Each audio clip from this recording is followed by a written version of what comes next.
My name Rayshawn Joseph. You're watching Strictly Basketball Podcast, Episode 5. Great NBA players that was undrafted. I got a special guest. Introduce yourself. Hey, I'm Kalen Lipsey. Nice to meet y'all.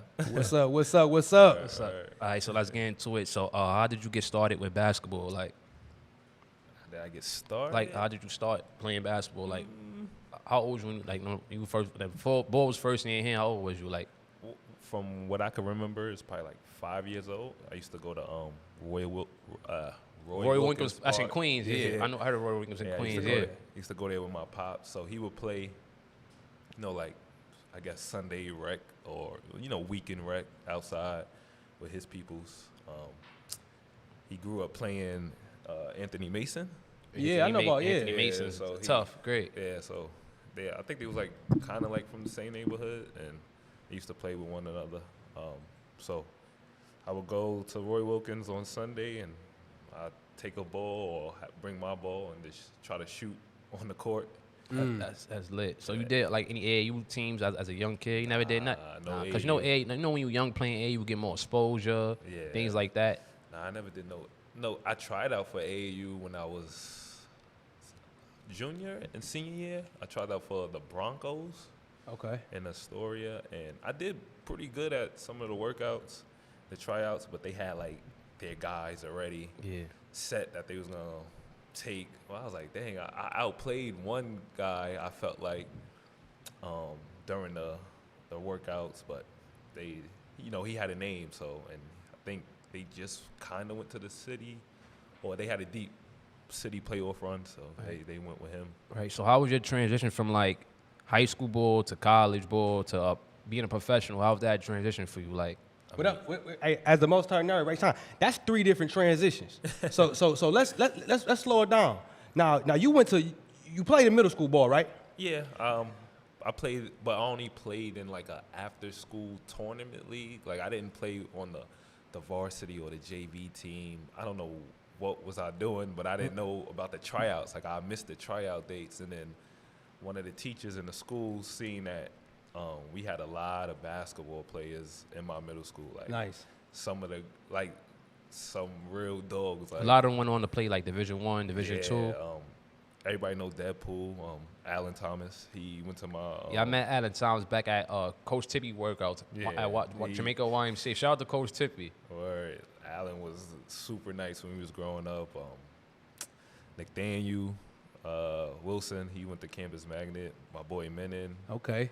Khalil McDonald, he played all over the world. Yeah, Queens, y'all got dogs. Y'all got my guy, Jay Wash, Jordan Washington, Jay Wash, tough. Shout out to Jay Wash. Jay Wash, he went to my middle school too. Well, he was younger. I know he went to Pathways High School. That's in Queens. Yeah, well, that was my middle school too. I think they, when schools do that transition thing and they build the school bigger and then break it down, turn it into middle school. So that's what they did. But yeah, Jay Wash was over there too. But he, like I said, he was a little younger than us. My boy Wally, like all of it, like we hoop back in middle school. So I guess one of the teachers seen that and saw the need. It was like, yo, we need to do a tournament because it was not enough spots for the varsity, JV, and then there was still extra teams who, had players like myself who didn't even know about the team and tryouts. So I played in that, and that's kind of where I got my first, I say second, experience. I did play in 5th grade with this thing called Hollis Biddies. Okay. Yeah, That's in Hollis, Queens? Yeah. Shout out to Hollis, Queens. Word. Shout out to Run DMC too. DMC. Yeah, that's where I'm from. I lived in Hollis most of my childhood, so yeah. Yeah, so like, so you wasn't really heavily recruited in high school, and you didn't really had that much offers and nothing like that. No offers, nothing like that. Cause my coach, he was an old school coach. He ain't really put us. You played you was at August Martin in Queens, right? Yeah. I played there one time. Yeah. Southside, August Martin. So we played in. We only played our PSAL season. We ain't playing no outside tournaments, no holiday tournaments. So we didn't really get that much exposure. I remember I had one little article about me, not about me, but it was about our team because we, back in, 2007, we was the only team in Queens to beat Edison.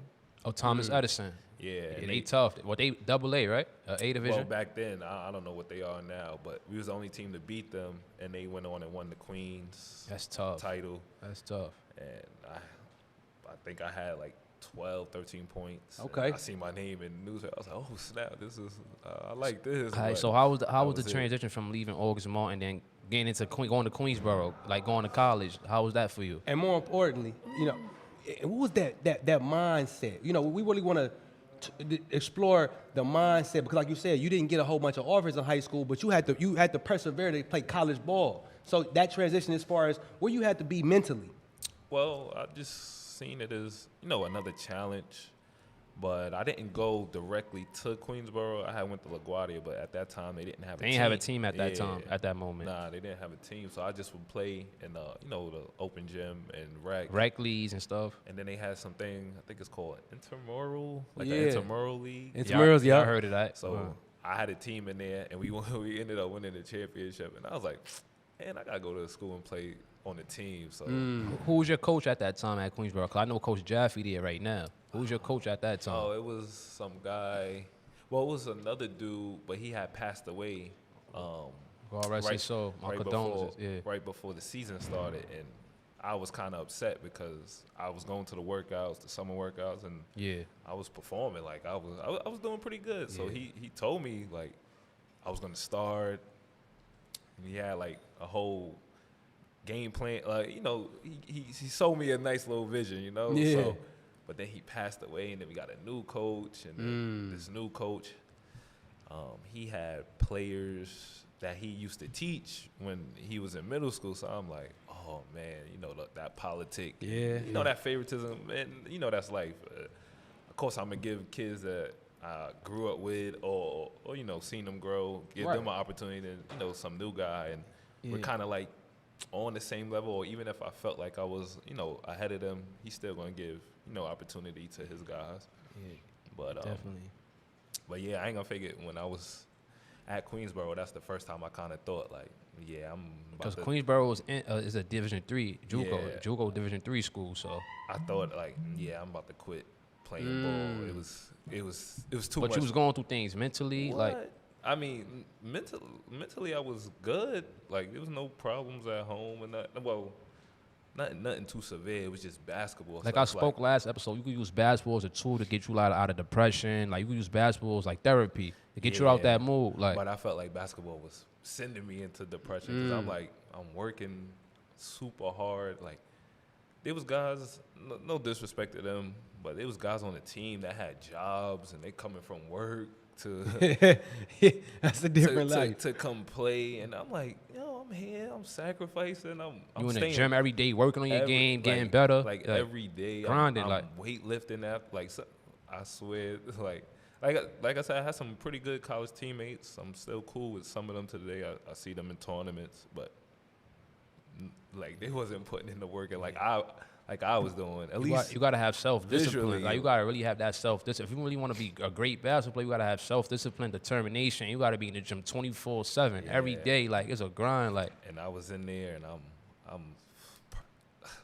I would never forget. Like it was one practice. Like I'm killing. Like I hit like 9 threes. I'm like, oh yeah. It's back lit. to back. Like we're scrimmaging against one another. I'm hitting 9 threes. Is this before the season start or during the It season? was during the season. Okay. I'm blocking shot. Like I'm playing hard. I'm like, oh yeah, I'm starting tomorrow. Yeah. It's no doubt. Like next day, I didn't even go in What? until like garbage time. I'm like, nah, this is crazy. Yeah. So that that was challenging. But I did get some the times I did get decent minutes. I did all right. Like my first game, I had a double-double. I had like 10 points and 10 assists. Wow. And That's that was tough. like my That's first tough. time playing. That's tough. That was my first college game because I missed Your first college experience too, right? Yeah. Like that was my first, because I missed the first half of the season because when I transferred from LaGuardia, Yeah. the What was it? Your eligibility? Yeah, You wasn't eligible to play at that time. 'cause Yeah. some of the the credits didn't transfer over, going to a new school. So I Like missed me, I'm trying to transfer myself. I'm trying to get into a school now because I was just at ASA and they just shut down. ASA Yeah. college. I did one semester at ASA, so I'm trying to get into like another school myself right now. Yeah, you Like, I'm gotta- looking at BMCC. I might go. That's a good school. Yeah, And they got a good program as well. Yeah, my boy Dev, he went there. few guys I know went to BMCC, but yeah, I missed the first half of the season, and then I think the only reason why I was able to start and play that game, my first game, because 2 other guys like got injured or something. Yeah. So we lost. We definitely lost. But for my first college game, I had a double-double. I'm like, oh snap. Okay, and I wasn't really playing point guard. I was, D3 New York. Everybody's guard, so we got to play out of position. I ain't gonna lie, that era it was dogs in that era. Your era, because you older than me, so you're older than me, so that era had dogs. Your era had dogs. Yeah, we actually played. What's that dude? He went to the Knicks. He was on some team. Clay Anthony. Oh, Clay Anthony earlier, he tough. Something like that. Yeah, pro. And yeah. he was at Sullivan, and we played them. SUNY Sullivan. My cousin went to SUNY Sullivan too. Yeah. So. Man, what was the mind frame? Now I'm asking that because I see on your wrist you got the pro mentality. Oh. And that's a mind frame. So yeah. Talk to us about going through that experience in college ball, playing. You do well when you got an opportunity, but having to deal with the politics in that year. Now you said you almost thought about quitting basketball at that time. I actually did. Like the next year, I'm like, all right, I went through a whole season with them. We ain't really do that great. I ain't going nowhere.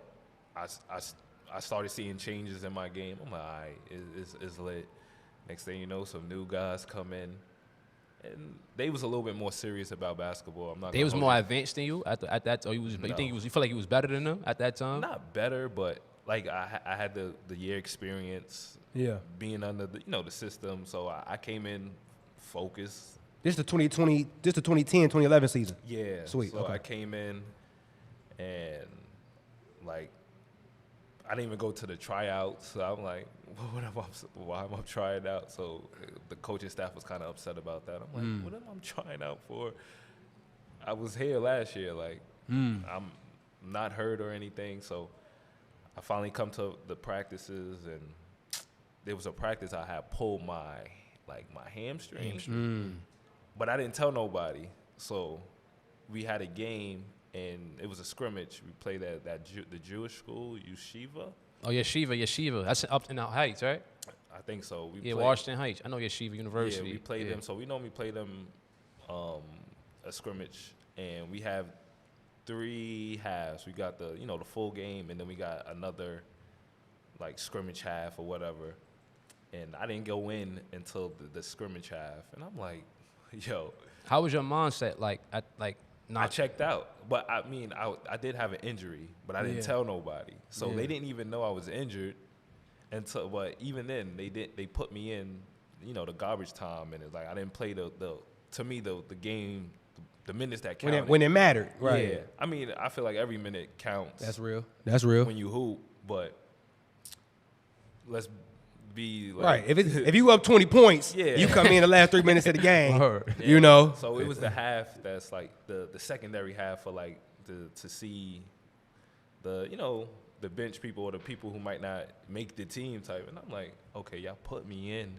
Not mind you, like I said, I did have an injury, so I probably shouldn't have played, but I didn't tell nobody, and I just seen them. I'm like, oh. And then after that, I just stopped playing. So after that 1 year playing at Queens, what you did after that 1 year at Queensborough? What you did after that falls basketball, like working? What you did after that? Well, remember I pulled my hamstring, so I basically took time off, partied. Yeah. You still working on your game? You still in the gym getting better? Nah. So you wasn't doing none of that? Like mentally, I kind of like I checked out. Like, yeah. I literally took, I say about 1.5 years off of playing basketball. Like I wasn't a basketball player anymore. I was partying. I was going to raves. You was enjoying life, having fun. Yeah, enjoying life. And you was in your 20s at that time. So like early 20s. Early 20s. You want to live life. So meeting different people, women and stuff. Yes, sir. Yes, sir. Then how was that transition for you being a pro, professional basketball player, playing overseas, playing semi-professional basketball? I mean, I wasn't thinking about that yet. Like what saved me and made me say, all right, I'm playing ball again is my boy Anthony. Shout out to Anthony Uter. He told me about this basketball camp with kids. I went out there, you know, I'm coaching and all that, and I'm showing them, I'm telling them what to do, and they're doing it. And when they do it, it like the results happen. I'm like, oh, okay. Wow. And then you know during time off, time out, you know, I would take the ball, I would shoot it. Yeah. I go lay it up. My fault. I go lay the ball up, and then the kids would be like, "Oh!" Like they'd be so excited. I'm like, I'm not even doing anything. I'm like, Now you gotta always inspire the kids, inspire the youth. You gotta put a smack of the, like I said last time, the youth is the next generation to start. They're the next generation coming up. So you gotta always be like an older mentor, role model. yeah. So they saw me doing that, and they was like, "How come you're not in the NBA?" And I was like, Wow. I was like, the NBA. I was like, that's the whole. I said the kids was inspired though. That's a different beast. So like the NBA, they was like, but you still could be a professional. And then I was like, you know what? You're right. Making it to the NBA is like winning a lottery ticket. And then after that, once they said that, I chilled with the party and the Drake. Like I had gained weight, but it was like muscle because I was still lifting. I started playing in more tournaments, and then I got serious again. And that was like 2014. And then by then, most of the people, like I said, I went to school with and was growing up with, we finished college by then because 2013, 2014. You graduated with your associate's degree, right? I actually didn't finish. I have like 6 credits left to finish it with an associate. Almost there, brother. Yeah, I'm Almost there. But yeah, I was like, oh, okay. I think I want to hoop again. And then I started taking it a little bit more serious. And like I said, some of the guys I grew up playing against and watching and working out with, they started going pro, like overseas. And I'm like, I could do this. I think I could do it. They doing it. Why can't I? You know, I work out with them. I play in runs with them. I play in competitive games with them. And I'm, you know, holding my own. So yeah, so I was gonna say serious with Real it. quick, Rayshawn. Go ahead. Real quick. Go ahead. Hey, now that get me excited, Kalen. Now, I mean, as the most turnt nerd, to hear you get inspired by the youth. Yeah. You were living a certain life, a certain way, and you decided, shout out to Anthony. Yeah. Shout out to Anthony for bringing you, brother, to the youth, to bring your expertise to the youth. Oh, man, that's amazing. Because the kids don't lie. The kids, they pure. And so that was the start. That's what inspired you to get back into your horse. Yeah. If it wasn't for me going to that camp, I don't know how I would. I mean, I probably would eventually got the fire back, but not at that very moment. Like once they said, "Oh, you could still be a pro," I was like, "Oh snap! Yeah, you're right." Like you felt motivated. Like you felt like the kids motivated you more. Yeah, and then after that, I'm like, I just took off, started getting back in the lab and trying to network and see how far I could get with it. Because basketball could take you around the globe. You could travel playing basketball. You could meet people playing basketball. Basketball is a sport that could take you everywhere around the world. Like, yeah, that's a fact. Now, let's talk that pro talk. Okay, so did you go straight from New York, from Queens to Armenia, or was it a pit stop between then? Like how getting, and that's a far away from New York, brother. Yo, that's a far away. I mean, Armenia. It took some years. I'm not gonna hold you. Like I didn't get on until what was it last winter.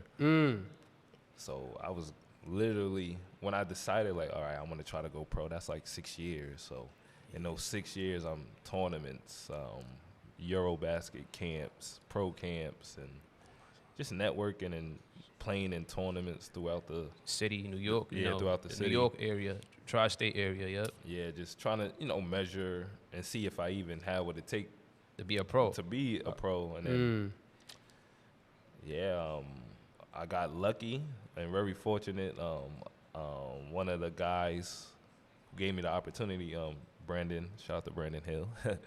He was out there. He's a like 12, 13-year pro himself. He was in Armenia already. Yeah, he was already in Armenia, and he was out there, and an opportunity came up for him to be able to purchase a team. Wow.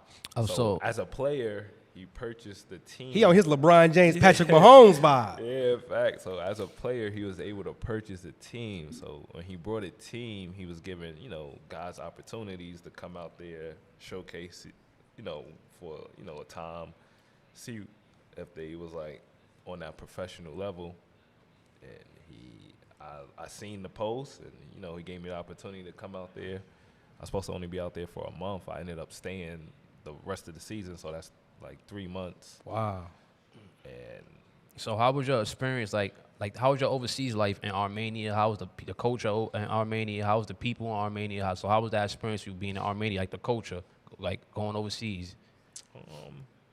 It was different.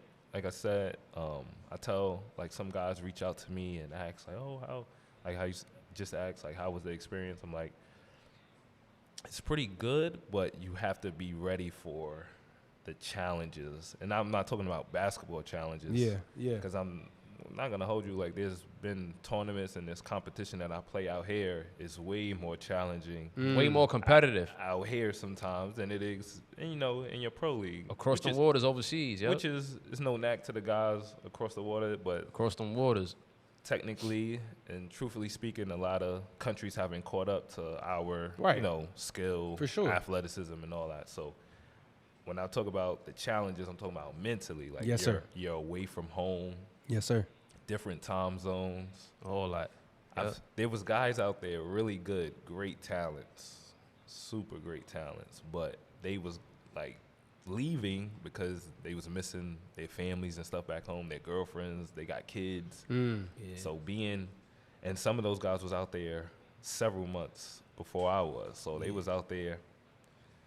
And not even now you got to get season and all that. And not even now you got to get adjusted to, like when you overseas, you got to get adjusted to the system, or like you got to get adjusted to everything over there. But like I said, the basketball part is kind of easy because, well, no, I'm not gonna say it's easy. Nothing's ever easy when it comes to hoops, but it's time for you to shine out there. So the spotlight's on you. Hey, the ball's in your court. Go out there, literally. Perform. Yeah. Go perform, show them what you could do, and be aggressive. Like it's basketball at the end of the day. Like I said, it's leagues back at home that's way more challenging. It's just the mental. Like you spend hours. I spent hours and days alone because it's not that many black people out there. It's not that many people that even speak English. So I got another question. So like, far as what's next for you in basketball now? Hold on. Before we go there, let's stay here in Armenia real quick. You just talked about not having a lot of black people. Now you got that racism sucks shirt on. Yeah. Did that have anything to do with your experience out there? I mean, it was racism, and when it's racism sucks. Period. But it was some of it was even bad racism. Not bad. I don't want to say good racism because it's no. But like there would be people who just want to take pictures with me because I'm black. I heard about that. Or dark or whatever. Like they just wanted.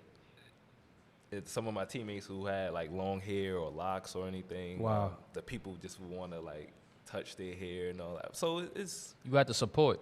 It's not super bad, but it's not good. It's the same thing. So it's constant eyes always on you. People, like I said, people want to take pictures with you just because. They fans. You got fans all the time, Not always. Not always, nah. So, Kalen, man, being, a brother from the United States, going to chase your dream of playing pro ball in a different part of the world, what was the biggest lesson that you had to learn to make that happen, man, and during that experience, man? Biggest lesson that you took from that? Just being able to live with sacrifices, basically. Wow. Like even though basketball is a beautiful thing, I love it. It's bringing me. It has brought me some of the most joy. Like at least 90% of the people I know is from basketball or through basketball and somehow. But I definitely sacrificed a lot. Like education, even though that's weird. Education, money, jobs, relationships. Definitely ended a lot of relationships because, when you're trying to do something that's somewhat impossible, like you have to kind of be selfish and have a tunnel vision. Wow. And you Amen. know, that could like push people away, or that could take you out of the element and you don't see things, you know, crumbling before your eyes. So Wow. you just got to live with the sacrifices And live with the results as well. and And live with the exactly. results. The Yeah. results going to pay off. God going to reward you. If God see you working hard, God going to reward you for Yeah, sure. Like, especially because when I was out there, I wasn't not gonna sit here and cap and tell you like, yo, I was going crazy when I got out there. When I got out there, it was a little difficult. Yeah.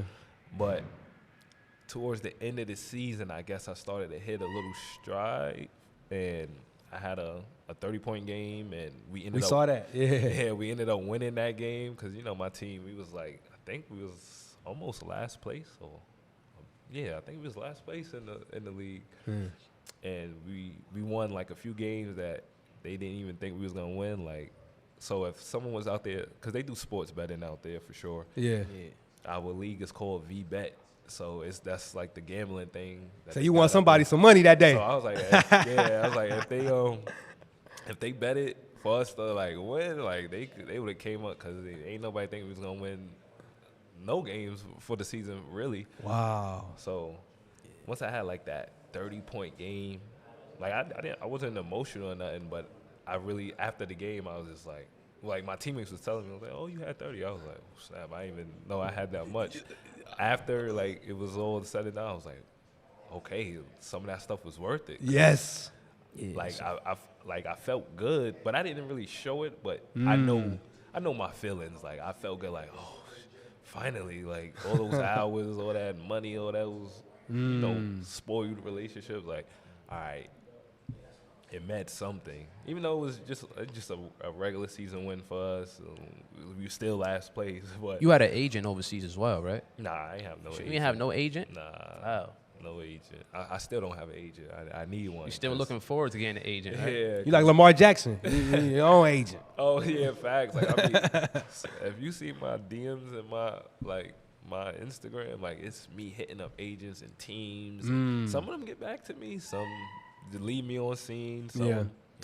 Because, you know, in order to go overseas, you got to have most overseas players got agents, most NBA Yeah. players got agents, G It's- League players yeah, got agents. Like even the agency told me like it looks better for them to hit up teams rather than the player itself. Like, Yeah. Don't get me wrong, it's some players can maneuver through it and find their ways without doing things with an agent, but an agent is definitely needed. Helpful. Yeah. All right, cool. So what's next for you? I know you host your own open runs, basketball runs. So what's next for you in basketball? Like 5 years down the line, 5 to 10 years down the line. So what's next for you in basketball at the moment now? Well, I hope to be playing in 10 years. I'm old, so I'm up there now. Yeah. So, So but like, what's next for you now? Like, I know you host your own open runs. yeah, well, I'm still active. I'm still trying to play, get professional contracts. Nice. I have 7 to 10 games, honestly, to play in Armenia when the season starts back up. So you planning on Nice. going back, right? Yeah, I'm supposed to go back in June. Oh yeah. Yeah. We'll be tuning in. I'll definitely be tapped into that though, for facts. sure. sir. Or appreciate it. So I'm supposed to do that, and then I'm in talks with this agency. They talking about they could get me somewhere in Finland or Sweden, second or third league. So That would be dope. hopefully that That would be fantastic. Yeah, hopefully that pans out, because a lot of times God willing, God willing. you can move up in league. So God you willing. could go start in the second league, and if your team do good, you could probably go up to the first. If you're in the country already, there's eyes already on you, so it's kind of easier to move up like that. That makes sense. Like I said, my guy B Hill, I don't know how he doing it, but he got a few teams in other countries as well. So I have connections with Thailand. Nice. I could probably check that out come next season. And my boy Gene, he does some tour runs, because I actually did a tour in Dominican Republic. Oh yeah. Shout out to DR. Yeah, before I went to Armenia, we played the under 25 team. So they was getting ready. So they brought some guys in to come play in the tournament with them. So I have DR connections as well, so I just want to explore my options as much. I just don't want to be home for too long because, like I said, I am older, so I don't want to have too many crazy gaps in my resume. Yeah. Yeah, I got a last topic before we go. So, like, what's the street ball? Name all the street ball tournaments you played in New York City. All of them? Yeah. I played in a game in at least one game in some good, like the top two. I felt like I played literally only one game. I played one game in Gersh. I played one game in Hoops in the Sun. I played Like, what's the tournament like you had 30 in? Like you was 30? like you was wilding in. What street ball tournament you had like 30 in? Like 25 to 30 points. Crunch Time. I heard of Crunch Time. Yeah, Crunch Time. The first game I played in Crunch Time, this was probably 2017, 2018. I had a good 25-point game. I had some of the highlights on my Instagram. I just got to put it back up. Crunch Time was pretty good. That's out in Long Island. That's a pretty good tournament. You never did Dykeman yet? Nah, You gotta get a call. You gotta get a call up for that. You gotta definitely get a call up for Dykeman. I've been in Dykeman in 2017. Yeah, I never played in Dykeman. Nah, Dykeman. That's where you that's where you get your name at. Dykeman. Yeah, For sure, you get your street ball name there. I never played in that. What's fourth? I played, I think 4 or 5 years. Yeah, 5 summers in there. My team, we won it actually in 2021. Nice. Yeah, that was a good little team Who they put together. was on your team? Who was on your team? I know you had a couple. Didn't Mark take it with you that summer? Nah, we had it's mostly guys from Jersey. But Jersey got dogs. yeah, but this pro from Brooklyn, Sean, he kind of like put me on to that. Like he gave me the opportunity to go play because that was his team, and I guess he's like a real active pro, so I guess he don't really play too much in the summer, like out here. So he basically gave me his spot to go run with his team that he normally plays with. So shout out to him.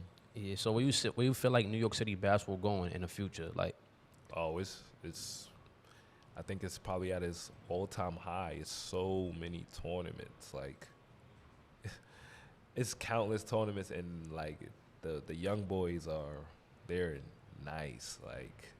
so you feel like it's more talent now than back in your era? Think it's more talented now? You think? I think that's in most eras, like, cause the kids they have so many access to the internet, trainers. When I was a kid, There was no Instagram, there was none of that. There was no Instagram. No It was TikTok, none of that. none, like Right.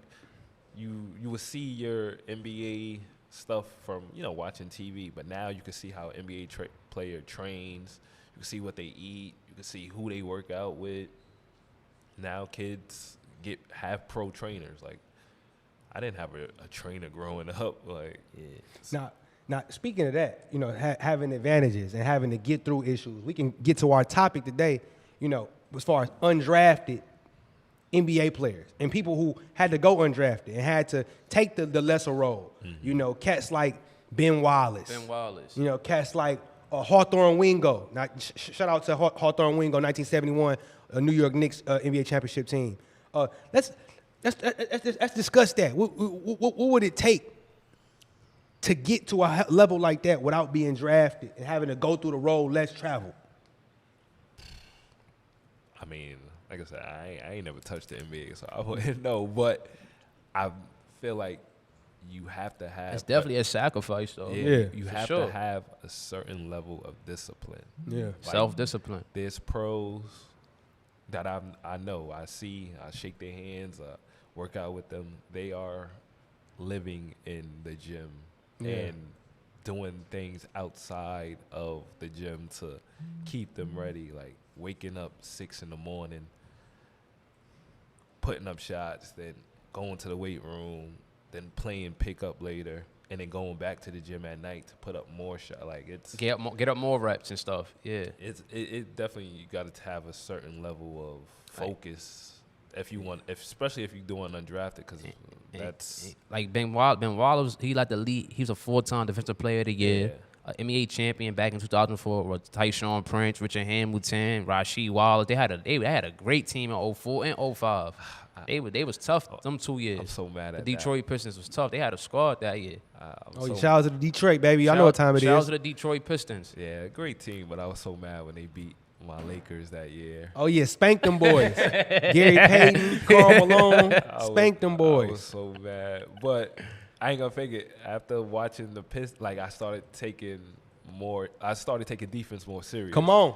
Like, see Detroit? Shout out to Detroit, baby. Because Ben Wallace was a dog. He liked to lead in blocks, all that. So, like, I never knew how important it was to really contest the jump shot. And at that time, I was in 8th grade. Yeah, they won it in 04. I was in 8th grade. 04, yep.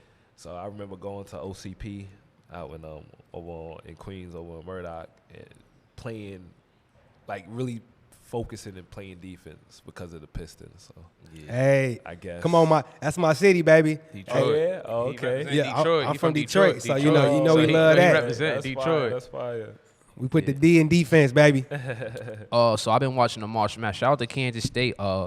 Marquise Noel, he been in his bag this year, yo. He a dog, Marquise Noel. They advanced to the Sweet 16 from Bishop Lyland. But he always been a dog, Marquise Noel, since high school. I've been watching him since high school. Yeah, but he, like, as you can see, he's a shorter player. That boy is tough.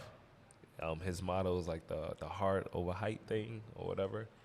You think he might go undrafted? Nah, I I feel like they should lead him. Like, the way he playing right now is...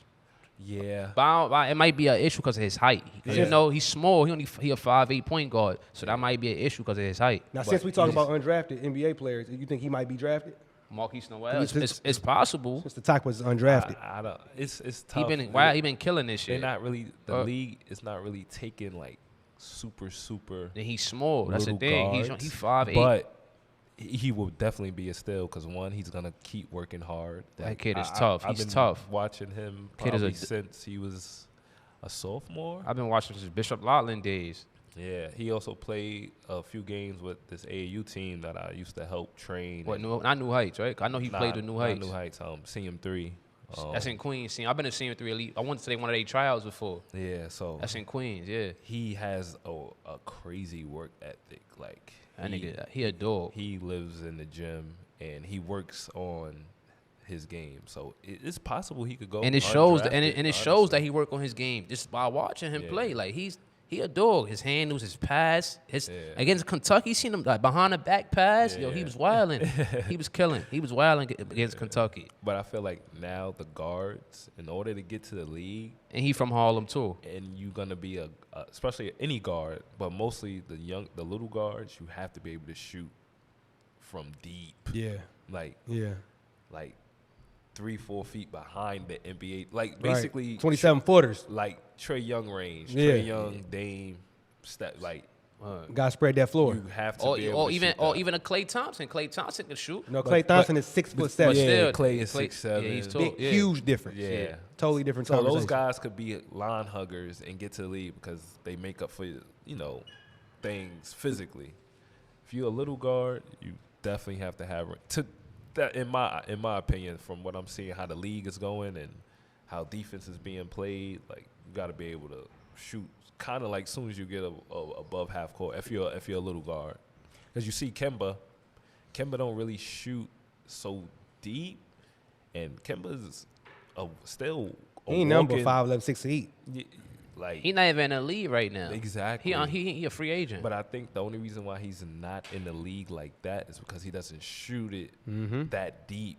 I don't know. That's just my opinion. Because he played the game this year and he got 29. Like for him to be able to produce like that and not be in the league, got to be something. There's a lot of free agent players that stay home on the couch right now that at least get a 10-day contract. It's players out there that at least can get a 10-day. Speaking of that, I got a question for both of y'all, for all three of us. Who is the greatest undrafted NBA player ever to play? I would say Ben Wallace.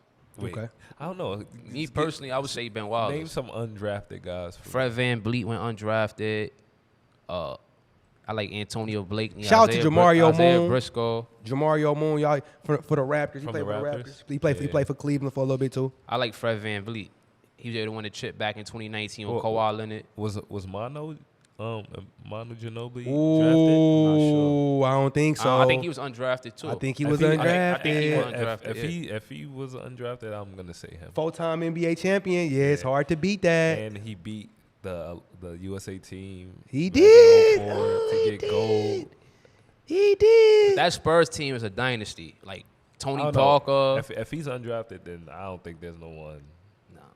Not with not with that resume. That's a strong pick. But ain't Ginobili, ain't he in the Hall of Fame? Or he's supposed to be in the Hall of Fame? Yeah, he's not there yet. But Tony Parker's in the Hall of Fame. he's I gonna think get they there. put Tony Parker in the Hall of Fame. Yeah, he's definitely a Hall of Fame. Tim Duncan is easily on the Hall of Fame. Yeah, Easily. he's first ballot. Yeah, we Easily. don't got to talk about Tim. Yeah, That's amazing, man. That's Yeah. amazing, man. So, Take us home, Ray. all right. So thanks for watching Strictly Basketball Podcast, episode 5. Yes, sir. Great NBA players that was undrafted. Follow me on all social media platforms, Rayshawn Joseph and everything. Kalen, yeah, tell them where they can follow you at, Or man. they can follow me out on Instagram and everything. Oh yeah, you can follow me on my IG, careless kdizzle1212, and yeah, that's what I be on mostly. All right. Thank you for having us, man. It's the Most Turnt Nerd. And let's go, man. It's been strictly basketball. Let's get it. I appreciate Yo, you, man. appreciate y'all. All Yes, right. yes. Word. Yes, sir. Word.